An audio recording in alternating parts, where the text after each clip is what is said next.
we could have a meeting with him and his staff.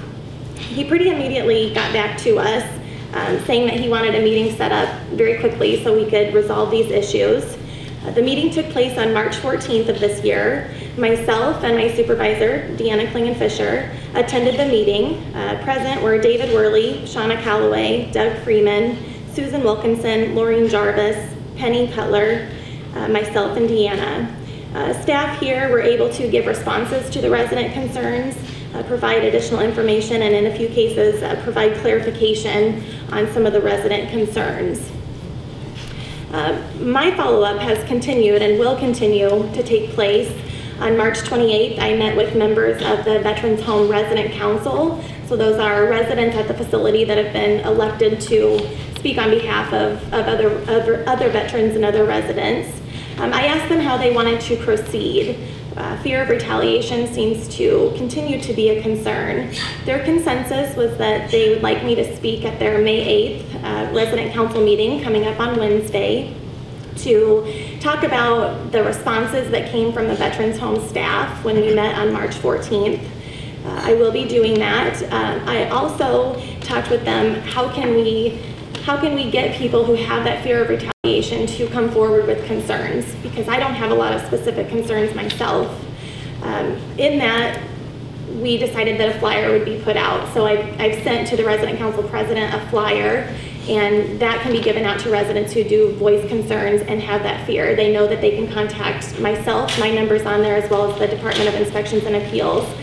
My next plan of action is to follow up at the May 8th resident council meeting with the residents. Thank you.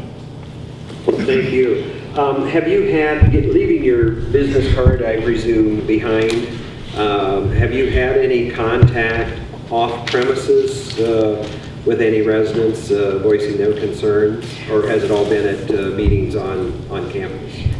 Mostly the residents will speak when they're in a group.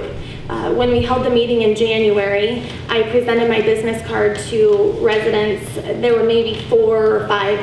Went up to them. My coworker Carol, as well as Deanna, spoke with other residents. My card was provided that no residents call me with concerns.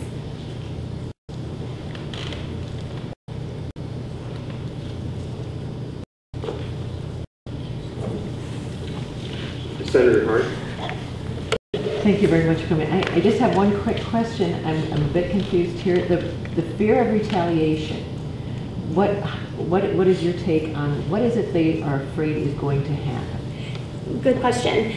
What they are telling me, because I've asked that very question, they are afraid that they will be kicked out of there in a sense. They feel they will be asked to leave or somehow forced out of a place that they feel is their home.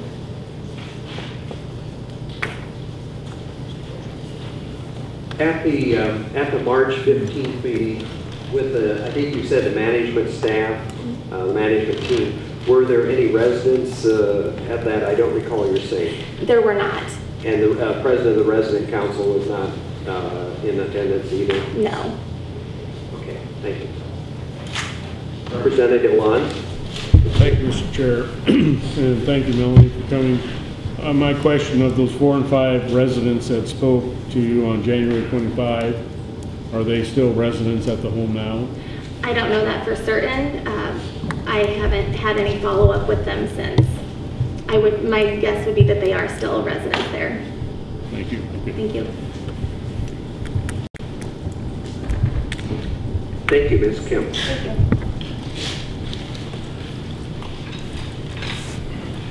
Our next presenter is Dr. Mark Minear. He's the former director of the Iowa Veterans Home Mental Health Department. He left in February 2012 after 14 years of service. Thank you for today, Dr. Minear. Thank you. I'm currently practicing as a psychologist with the Des Moines Pastoral Counseling Center here in Irmidale. I was a licensed psychologist for 14 years at the Iowa Veterans Home and the director of mental health for my last 5 years before resigning in early 2012. IVH was a great place for my interests and skills, and I always felt it my humble privilege to serve those who had served their country. I want to communicate why I faced the unfortunate need to resign. I had a number of conflicts with Commandant Worley's administration. Yes, I was a strong advocate, emotionally passionate at times, especially for 2 populations of veterans. older veterans when decision-making became an issue as I sought to maintain their autonomy and independence as long as possible, and secondly, mentally ill veterans as they faced involuntary discharges and I sought to defend them. I'm going to go into greater depth on the issue of the administration's push to discharge mentally ill veterans. I've always been concerned about the welfare of veterans after their discharge and wanted to be certain that they were psychologically stable and that their future plans were adequate to keep them safe, so that they would not quickly decompensate after discharge and find themselves in a VA hospital or in a greater tragedy. Worley's administration was extremely angry with me for delaying or preventing a few of these discharges where I put myself in the line. The trend was to get rid of these complicated cases, veterans with mental illness and substance abuse problems, and this was clearly his agenda. I could give you details of several of them, such as one veteran who was given mixed messages about his discharge, was baited by Worley to become angry, and when he did, was then threatened by Worley further. Or one homeless veteran with whom I worked to secure a disability income before his discharge, when all I asked of the administration was to give the process enough time, we're talking days to weeks, to see if he could leave the home with an income instead of homeless and penniless. Would this level of compassion even be granted? No, it was not. And by the way, I did testify before a Social Security Administrative Law judge about this veteran, and he was uncharacteristically awarded disability benefits on the day of his hearing. But it got very unethical over a female veteran who was in her 50s, who had PTSD and was being involuntarily discharged. Worley wanted her out. Dr. Joseph Miller, her primary care provider, and I did not believe she was ready.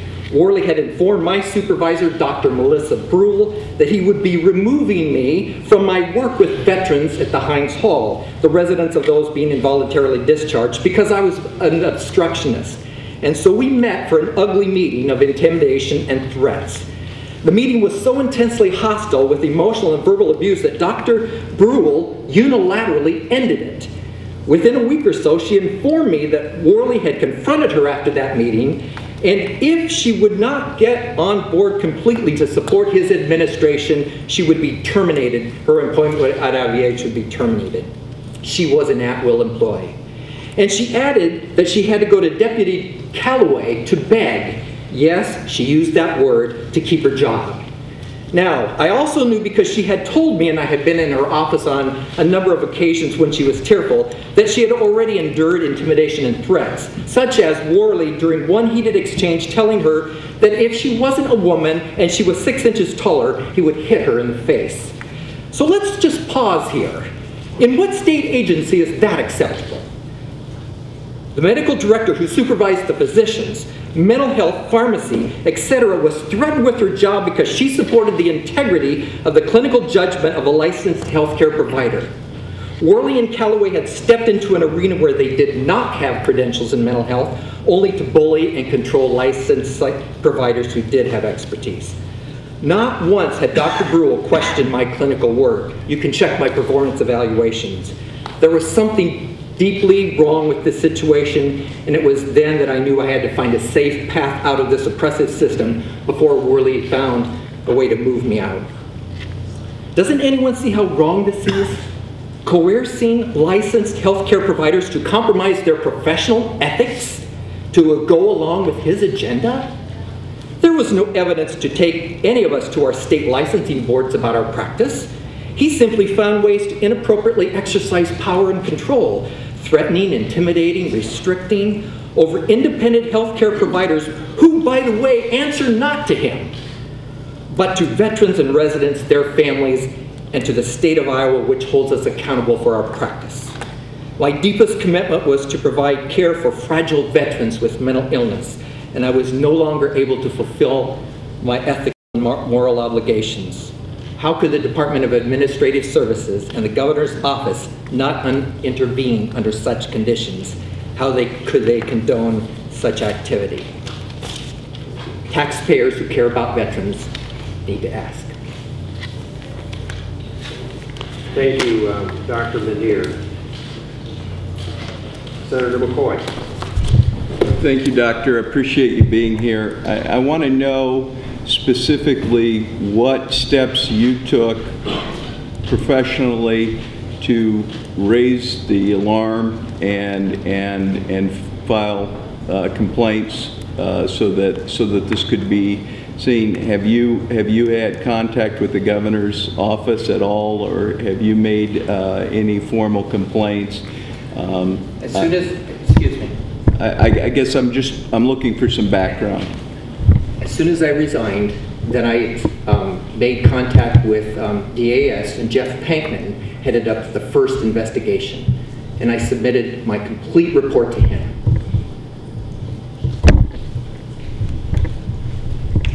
And is that report available for us? Can you submit that to us? I can. You cannot get reports from the DAS and their investigations? We can certainly get them. We can certainly get them. Okay. I just thought if it was something that you had with you today, we could get it copied and distributed. I do not. Thank you.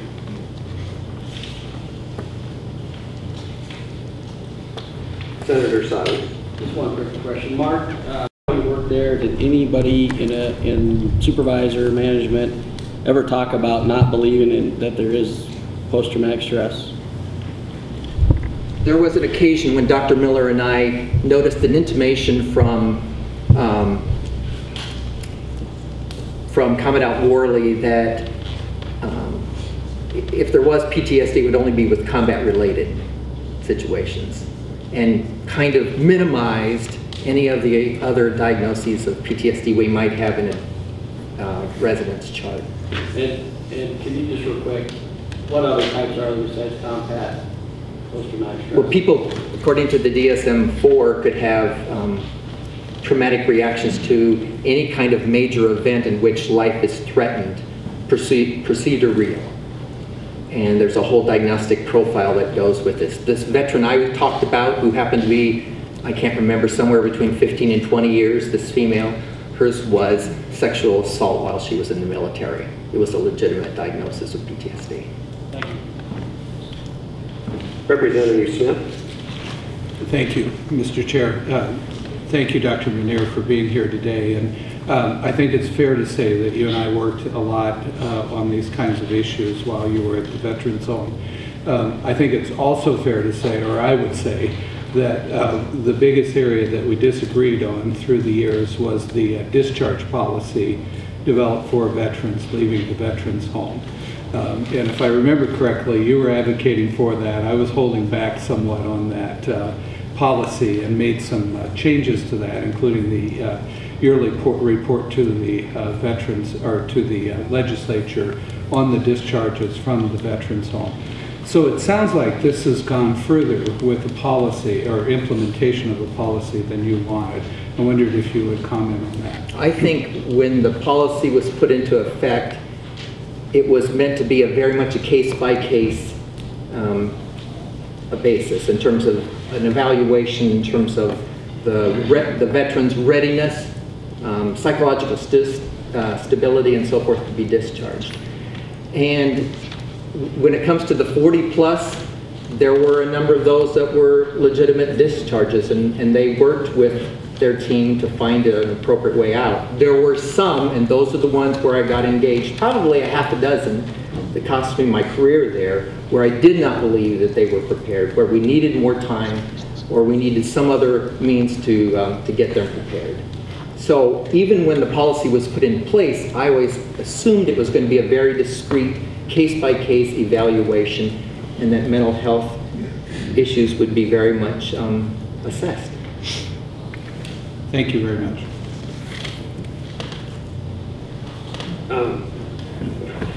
Senator Charles Snyder.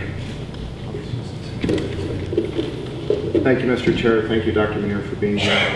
I had a question related to the discharge policy as well.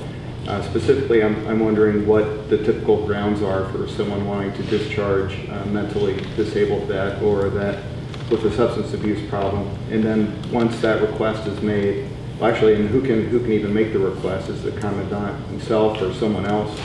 And then once the request is made, what is the typical procedure, and how does your recommendation play into that, and how does the commandant's recommendation, if he makes one, play into that as well? That's a big question. the focus of the concerns that I had about these particular veterans with mental illness that were being discharged is they were part of sort of an original list that the Heinz Hall team had developed, believing that these individuals were ready for discharge. And so then they worked with them on a case-by-case to see what would develop in terms of plans for their future. These are people who want to be discharged? No, these people did not want to be, but were told to be because that things were changing. And to some degree, it was legitimate to empower and enable some of the veterans to go. Many of them were prepared, and we did have a number of successful discharges, and I participated in a number of those. It was the mental or mentally ill residents who stood my ground, such as one of the veterans that I mentioned was hospitalized approximately 6 weeks. Out of his anxiety about discharge, he didn't want to go, and it you know, in my estimation, it required some thoughtful assessment and support to bring that resident to a place where he was ready. I don't think I've answered your question fully because it's a big question. Can I follow up? Sure. Sure. I was just wondering then, in cases where you didn't feel the patient or the resident was ready to be discharged, is your opinion supposed to stand, or can it be overruled typically, or just how does that play in the process? On those with mental health diagnoses, it was supposed to be, the plan was to be signed off by the primary care provider, and that primary care provider would typically rely upon the mental health clinician's recommendation. On the situation that really brought things to a head, we were holding our ground. In fact, Dan Touney, that's going to speak in a little bit, also knows of this particular veteran, and that she wasn't ready. The team felt that she was. The supervisor of the team was getting pressure apparently from the administration, and I guess that's where I stood up and said, this veteran is not ready to be discharged. Dr. Minear, I'm confused. When I was at the Veterans Home maybe a couple of years ago, I met Dr. Brule, who I believe then was the medical director. I know there have been some changes since that time. Can you give me, please, kind of a hierarchy of the whole professional medical staff as it was and as it is? At the time that I'm talking about in the fall of 2011, she answered directly to the Commandant. Dr. Brule. Okay. As an at-will employee. She supervised me. I was the director of the Mental Health Department. I think that's been changed since I've left. From what I understand, Dr. Brule now answers to Deputy Calloway. Who is a registered nurse, I believe. That's right. Maybe in a social work background or something.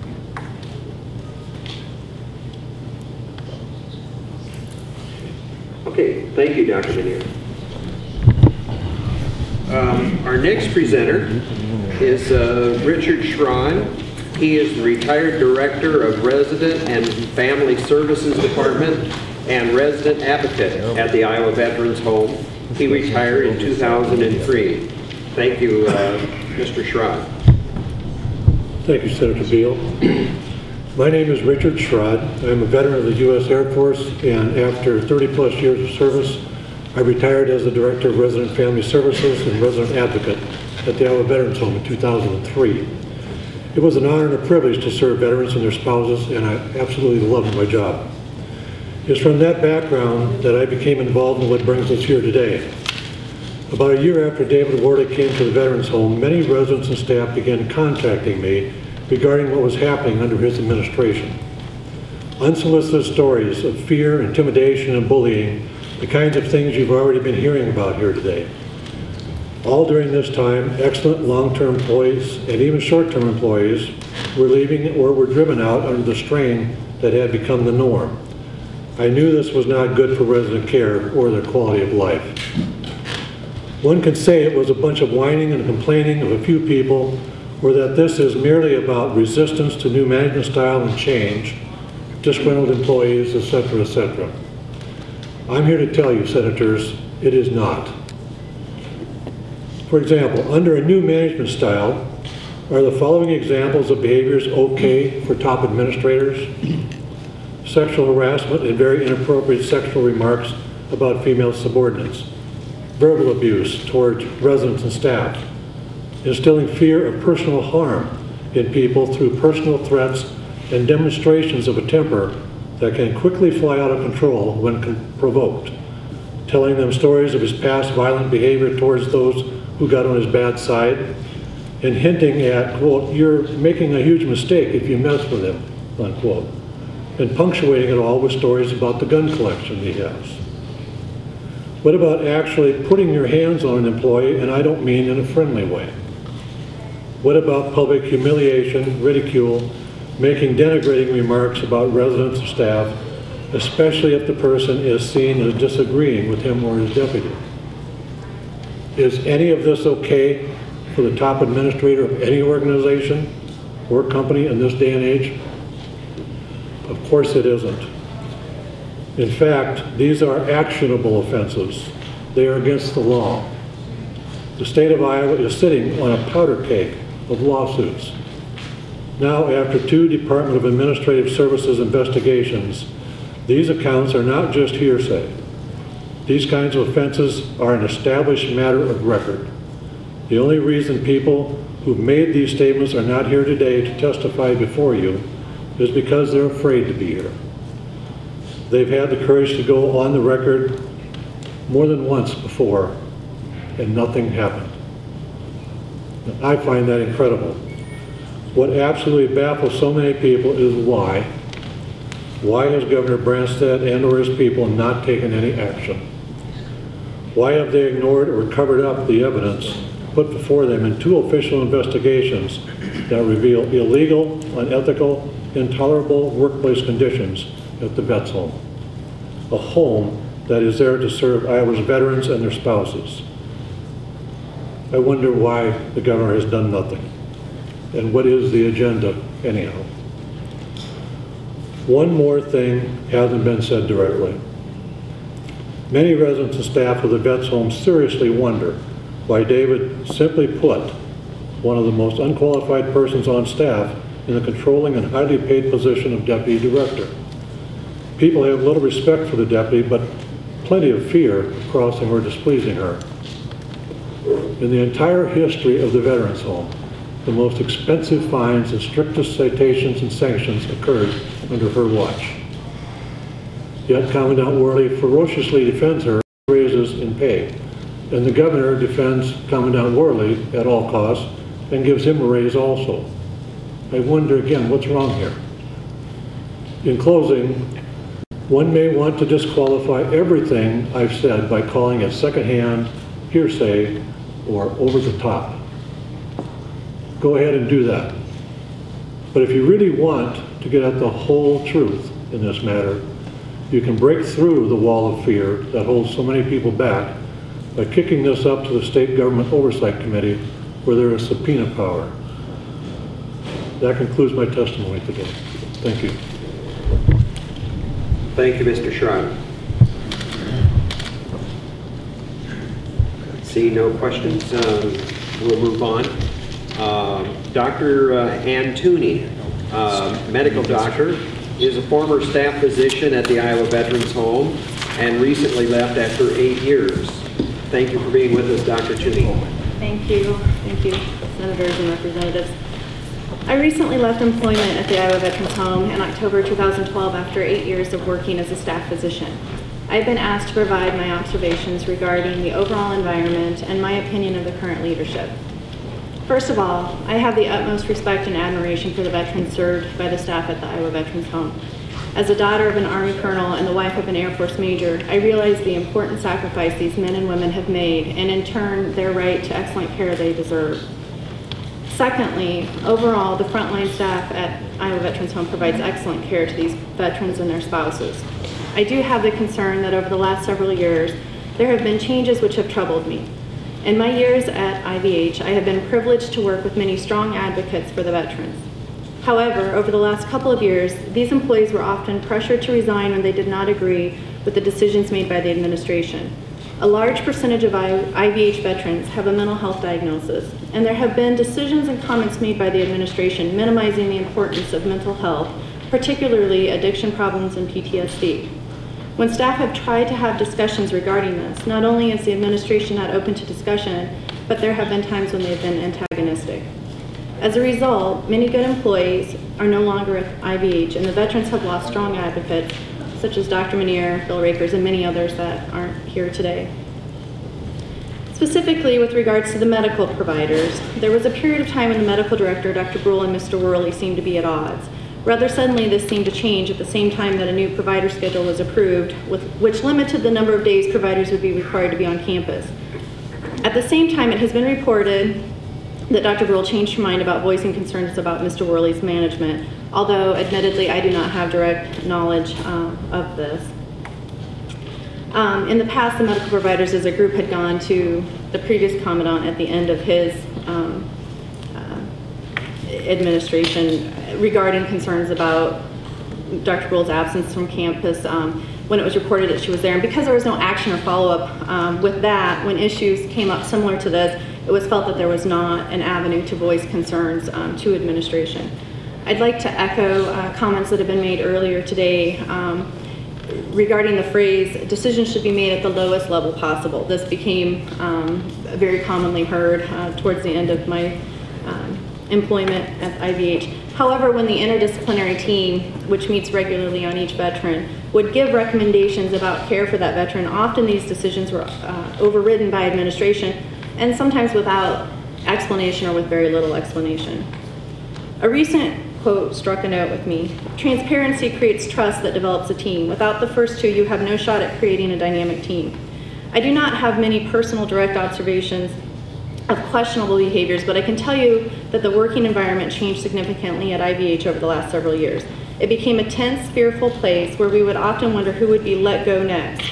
The team philosophy that has worked very well to provide veterans with excellent care has been replaced with the feeling that you must go along with administration or there is no place for you. Thank you. Thank you, Dr. Touney. Can you answer the question that I asked Dr. Minear? I'm not quite sure of the hierarchy of the medical director. You mentioned that Dr. Brule is not there. No, she's there. I mean, but she's often not there or to consult, or I'm just kind of confused of what is the hierarchy now. When I first started, the TO or table of organization had the commandant, and then it had different departments. So Dr. Brule is the medical director. And she at that time supervised the pharmacy, supervised mental health, supervised the internal medicine providers, lab. And then there was a nursing director, and I may not have all this accurate, a nursing director that had the nursing staff under them. Then there was the director of family, resident services, resident and family services. And then there was some other administration that had like switchboard and security and so forth. So that changed gradually. It had kind of undergone several small changes, and currently, or when I left, I don't know what it is currently, it was the commandant, and then the deputy director reported to him. Dr. Brule reported to her. Mental health was, I believe, taken, I'm not sure, I can't comment for sure on that, if that was still, if they still reported to Dr. Brule or if they were separate. Pharmacy then did not report to Dr. Brule. That was taken out into a different supervisor because the director of nursing then split. So there was a clinical director of nursing and basically an administrative director of nursing. So Dr. Brule is on site for the most part. Yeah, that issue is kind of independent from this. That was a previous concern. That I think there's already been testimony and so forth between committees about that. Okay. But I just gave that example because I think that's what made us feel like there really wasn't any recourse to voice our concerns about it. Thank you, Dr. Touney.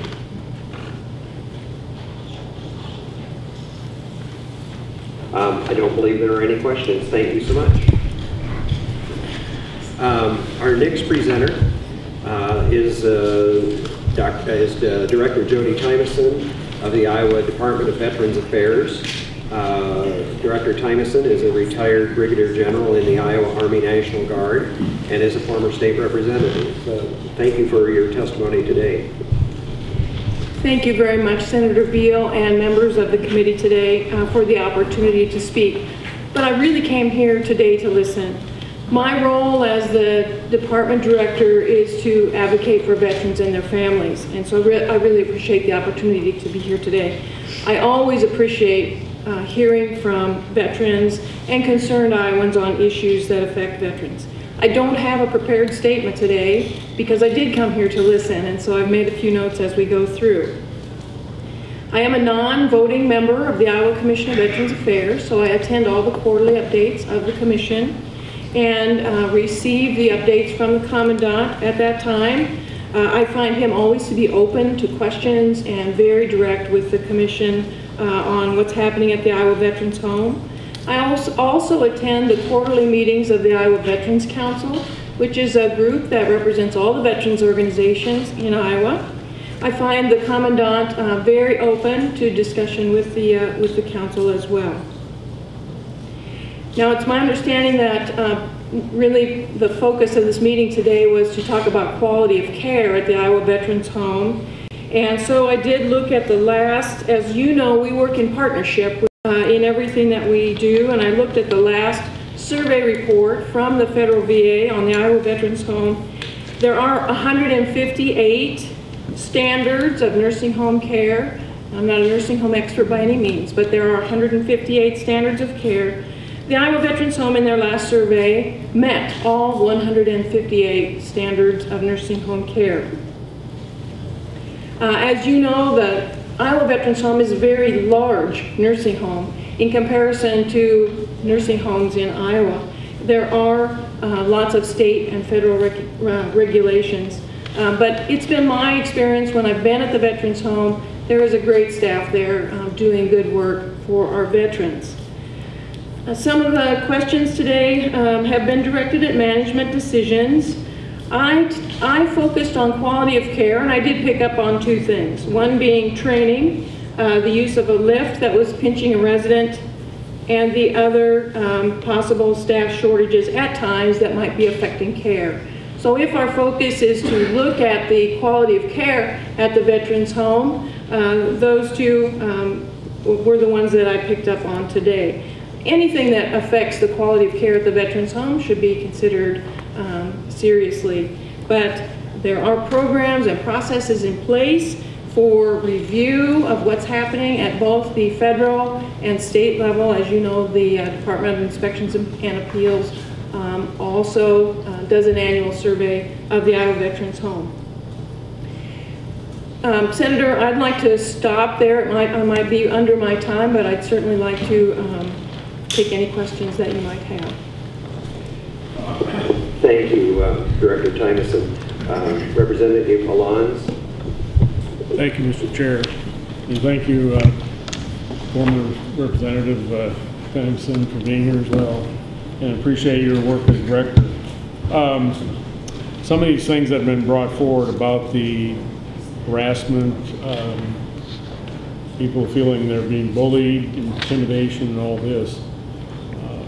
Are you aware of any of those being brought forward with these inspections or these reviews of the home with the VA or even with the Department of Inspections and Appeals? I am not aware of any of those in relation to that. I can tell you as a department director, I do know that there is a process in place in state government for folks to report such actions, certainly. Thank you. Thank you very much. Senator Hatch. Thank you, Mr. Chairman. Director Tymeson, how are you? Great, Senator, thank you. You appear in front of our budget subcommittee since Your appropriations comes from our budget committee. And you stated that you are a liaison with the different veterans associations, is that correct?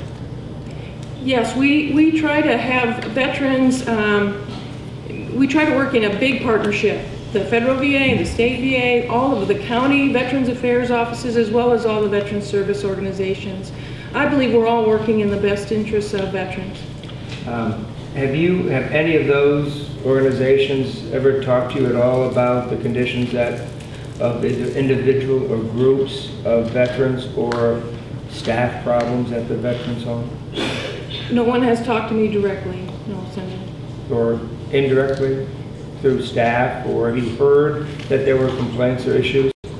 The only thing I've heard is in the media, the same way any other Iowan might hear. And in your role as director, you never wanted to take that on to see whether or not there was any substance to that? Well, it's only been recently, Senator. All that I've heard has just been recently in the news. Okay, thank you. Senator Peterson. Thanks. I want to go back to Representative Alon's question of you yield to question Director Tymeson. Yes, thank you, Senator. Okay, I'm not sure if I understood clearly, but Representative Alon, did you ask her if she had seen the DAS investigation? Or what was your question, Tim? Asking if she was aware of any of these charges related to what was brought up earlier of harassment and bullying, and which are quite severe if they had been brought forward through DIA or through the the Veterans Affairs review of the home. Okay, thank you. So the two DAS studies investigations that we've heard about over and over this afternoon, have you seen either of those? I have not, but I don't have, I oversee the department and the Iowa Veterans Cemetery. That's my area of responsibility. I don't supervise the Iowa Veterans Home. It's not part of the department. So it's a completely separate entity. So your answer is no? My answer is no, I have not seen the DAS investigations. Okay, thank you. Are you finished, Senator Peterson? Senator Reagan. You serve on the commission then, right? I'm a non-voting member But you of the go to Iowa the Commission. meetings? I do, yes. And this was not brought up at any of the meetings? I don't remember any discussion of sexual harassment or,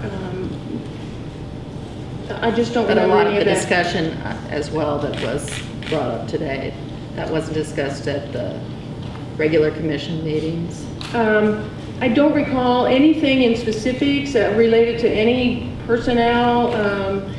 We have talked a lot about the construction, the new buildings, moving veterans to private rooms. We talk a lot about those issues, but personnel issues are not necessarily something that should be discussed at a commission meeting. But I meant in general attitude at the... No one has brought that to my attention. And it wasn't addressed at the commission meeting? Okay, thanks. I'm not remembering anyone at a commission meeting.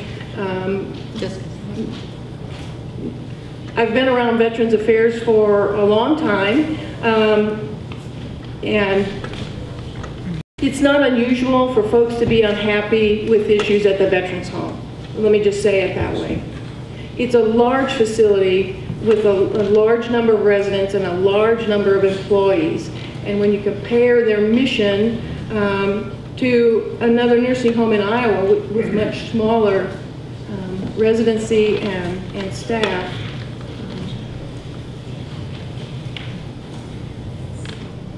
well, this just seems like a lot of discussion, and since I've been on the Veterans Committee, I don't remember sensing this, and I can't imagine that with the Commission's role that there was not some discussion on this. not necessarily addressing particular personnel issues. It just surprises me that with their role that wasn't discussed. And I understand nursing homes and being on, would be like a board of some nursing homes. I think that there was this greater concern that fills this room, that they might have had that as a discussion, but. Well, I'm searching my memory, Senator, and you know, we've talked in general about some of the changes that happen in state government, like changes of at-will employees and things like that. But there's not been, we've heard from some very specific people today, and I had not heard their story before. I think that's the way I want to answer that. Thank you, Representative Smith. Thank you, Director Tymeson, for being here today. I wanted to clarify, you said that your responsibility or your charge in your position is for the Veteran Cemetery and one other area. The department, we administer the state programs and benefits. Okay. I'm trying to reconcile that with Colonel Jacobus' comments when he cited a code reference relative to the charge of the commission relative to the Veterans Commission. And even as a non-voting member of that commission, it sounds like that you would have that charge as a non-voting member. Is that correct? I mean, he talked about that the Veterans Commission has a responsibility for the Veterans Home, and he gave a code reference citing giving that responsibility to the commission. Well, certainly as a member of the commission, yes. Okay. It's my direct responsibility, and maybe I wasn't clear on that. So as director, is over the programs and over the Veterans Cemetery. As a member of the commission, you do have the charge relative to what Colonel Jacobus pointed out for the Veterans Commission. Yes, absolutely. Okay. We have our quarterly meetings and we receive our updates and we discuss the issues that are important to veterans. Absolutely. Okay. The other thing I'm having a little bit of difficulty with is that you made a statement that I agree with, that the commission meetings are not the appropriate place to discuss personnel issues. Yet then you cited that you were talking about employees that became at-will employees. Well, that's a general direction in state. That's something that happens in state government. We talk in broad terms about any changes happening in state government. Okay, all right, thank you. Yes. Thank you, Director Tymeson. Thank you, Senator. Finally, whether you take it in alphabetical order or being able to respond to a number of questions and concerns, we have Commandant David Worley. He's been the Commandant of the Iowa Veterans Home since 2010 and is a retired Army veteran. Thank you for being with us today, Commandant Worley. Thank you, Chairman. I appreciate the opportunity. I realize that this is a tough conversation to have, but I welcome any opportunity to discuss the operation of the Iowa Veterans Home, and I really appreciate the opportunity to speak before this group, specifically the Veterans Committees and you as the chair and Representative Alonzo as the chair. I realize you guys have an awesome opportunity, and I hope when we leave here today we can resolve or at least answer some of these questions. And in the future, what I'd ask is that if anybody ever has any questions, something I've always been adamant about, is please contact us and ask us at the Veterans Home. Come up and visit the Veterans Home, talk to the residents and talk to the staff. A couple things that have been said here before, I'll wait for questions about that, but some things that I do agree with is that the staff do a wonderful job at the Iowa Veterans Home, and I'm very, very proud of what they do. The mission is very complicated, it's tough, it's 24/7 every day, and there are challenges there. We admit residents at the Iowa Veterans Home that many, many nursing homes would never take because of the challenges they bring to the table. Before I go any further, I did bring with me Doug Steenblock, who currently runs our mental health department, because I was told there'd be questions about mental health care, so I want the people who are directly involved in that answering those questions. I will say that the veterans and the spouses are the most important people there, period, and I've always been adamant about that. I'll just talk a little bit about me and my qualifications. I spent quite a few years serving this country in the United States Army. When I got out of the Army and finished my degree, I started work in February of 2000 with the Kentucky Department of Veterans Affairs and served in quite a few different roles and benefits and working with homeless veterans and working with veteran cemeteries, eventually becoming the executive director of the Kentucky Department of Veterans Affairs. And please say Iowa instead of Kentucky. I've worked very hard to say Iowa instead of Kentucky, so I'm not making light of that, but I may say Iowa instead of Kentucky. But part of our mission there was to run 3 state veteran nursing homes, so I felt like if I was going to be responsible for that operation, that I should become a licensed nursing home administrator. So I became a licensed nursing home administrator. We had, at the time, 3 veteran homes there. One, a 285-bed home just south of Lexington, Kentucky, and 220-bed veteran homes. There were some subtle differences there. One is we didn't admit spouses, which I always challenged that we should admit spouses. So after I left, they did eventually change that rule. And we were not a Medicaid, Medicare facility. We did not build Medicaid, Medicare, but because of financial challenges, now they are starting to build Medicaid and Medicare in Kentucky. Also, many state veterans homes is making that challenge. I came here in August of 2010. I was interviewed and offered the job and started my job in August of 2010. We haven't implemented many changes that I'm more willing to answer any questions about. I believe in the mission. I believe in the vision. There was a master construction plan there when I first got there that we changed because that plan did not call for all veterans to live in single rooms. It called for 300 new single bed models under what we have out front in the Fox and Olery buildings. And then there would have been 2 more buildings built. And then the Malloy and Dak buildings would have not have been changed at all. And the Loftus and Sheila buildings would have been made into nicer administrative and office spaces. So we changed that plan. And so now we have a plan where in 3 years, all of our residents will be in single rooms. And so, except we will be building specific rooms for couples. We have rooms now where couples live in, but they're not built specifically for couples. They're 2-people rooms that we just put a couple in side by side. And then in the buildings out front, the 180 new beds out front, they didn't build any couples rooms. They put 2 rooms in each household with an adjoining door, but those couples cannot live side by side because they weren't designed, so that doesn't meet code for them to live side. I believe in this mission. I believe in bringing new ideas. I believe in changing the ideas if they work. I do not believe in change for change's sake. I believe that there's a lot of things there that we can improve upon, absolutely. But I have been involved in many, many missions, and I love serving the United States military. I love serving veterans in many roles. But I believe that this is the most important mission that I've ever served, and I continue to work very hard to do the best we can. I would like to offer a closing statement at the end, but barring that, I'm more than willing to answer any questions you have. Thank you, Commandant. Well, you've heard a number of questions, and I guess we can reiterate those, but I guess I would just like to hear your response, and we'll give you ample time to respond to a number of I think very serious charges and concerns and questions. This is your forum to address the 8 or 9 presenters that we've had up to this time. Well, I'll try to remember some of the questions that was asked.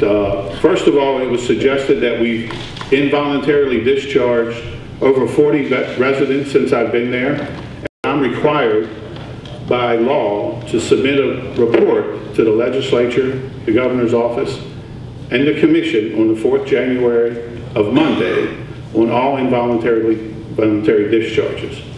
As I said, I started in August of 2010. In calendar year 2011, we involuntarily discharged 3 residents.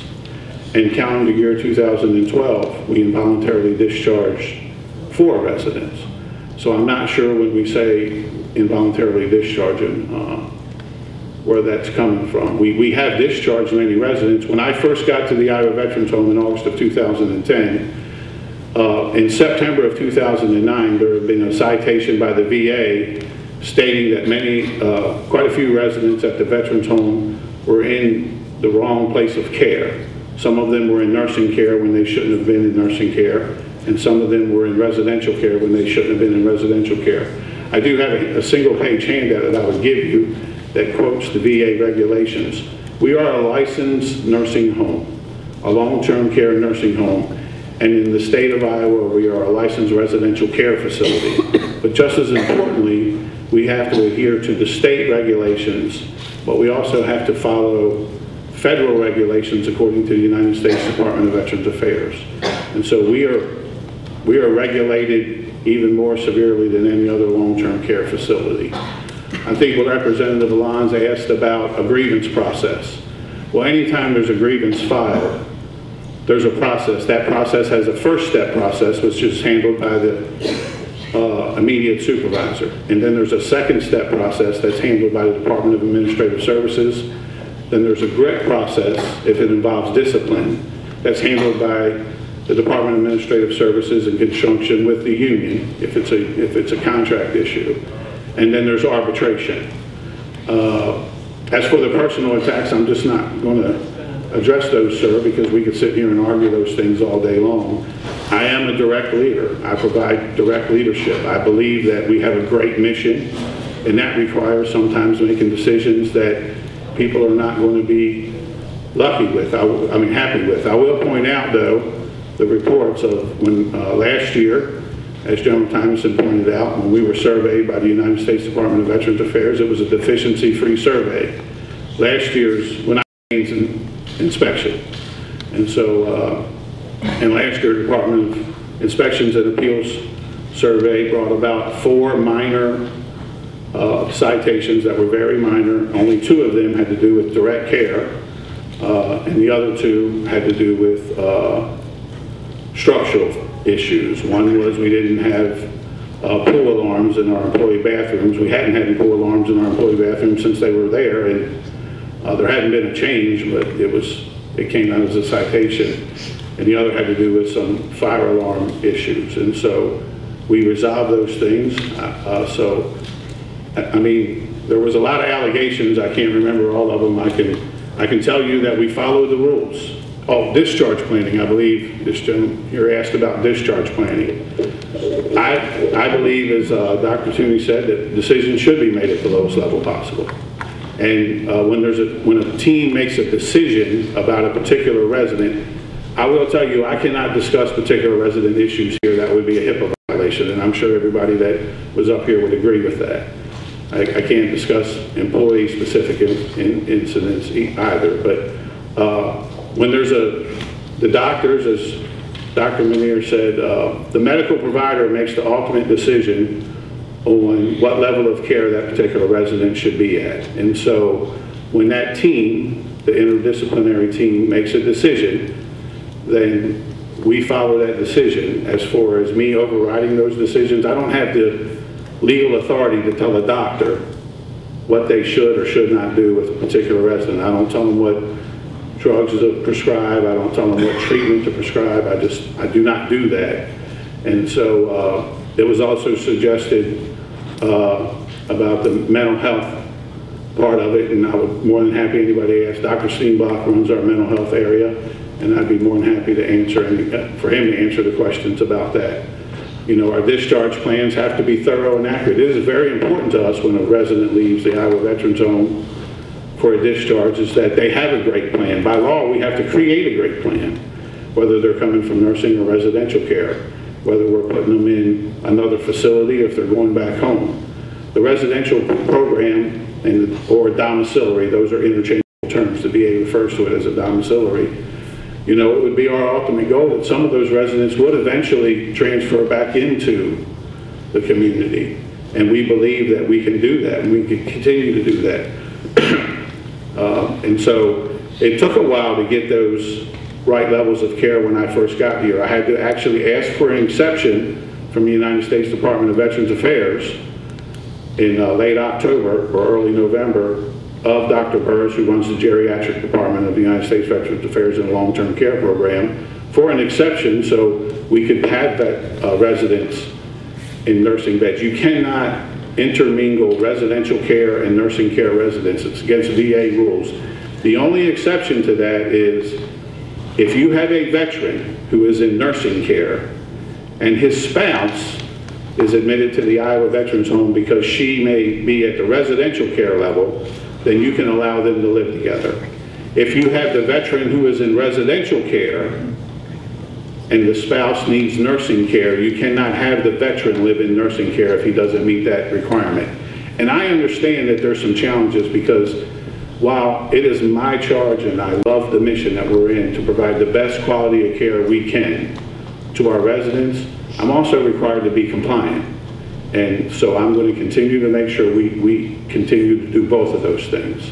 And so I'll be more than happy to answer any questions. Thank you. Senator Saunders. Just, Dave, can you explain, because it came up earlier, it came up in some of the meetings I've had over the last year and even over this weekend. What is your thoughts and beliefs about post-traumatic stress? Do you believe there's such a thing? Absolutely. There was a report when there was an incident a while back, and I think it was KCC guy came up to talk to me. I've been working when I worked with homeless veterans, I ran our homeless veterans program in Kentucky. I believe it's a very serious illness. I say post-traumatic stress. I do not believe it's a disorder. Disorder implies that there's something wrong with you. It's an illness. It's an illness just like if we suffer a physical illness to me. And it's something that we should treat. We should treat it aggressively. And I'm not sure where the accusation was, is that, no, people that were in the Oklahoma City bombing would live with post-traumatic stress. People that were in the Pentagon would have post-traumatic stress. And so it happens. Physical attacks, car accidents can create post-traumatic stress. As Dr. Minear said, anything that would put your life at risk physically, and then you would have that stressor that would cause you to reenact that incident. And I believe it's something, and I'm very proud of the treatment we provide. The one thing that, and I'll brag on our mental health treatment, and I am not aware of another long-term care facility that has a better mental health treatment than we have at the Iowa Veterans Home. We have 3 state psychologists too. We have a psychiatrist, we have a physician's assistant who's mentally health trained, and we have a nurse clinician who's mentally health trained. I'm in groups with other veteran homes out there. The size of veterans homes at the Iowa Veterans Home, we're the 4th largest. We went from the 3rd to the 4th because Wisconsin had some beds offline, so they moved past us. Even the other veterans homes, because you can't be this large in the private sector. There are no 500-bed nursing homes in the private sector. They don't exist. One is that would take a large community, but 2 is it's awful tough to run. But even the other veterans homes that are out there that are large don't have the quality of mental health care. And I'm very proud of the mental health treatment we provide, and I'm very proud of the care that the residents get. I will remind you that to be a resident of the Iowa Veterans Home, you have to meet that requirement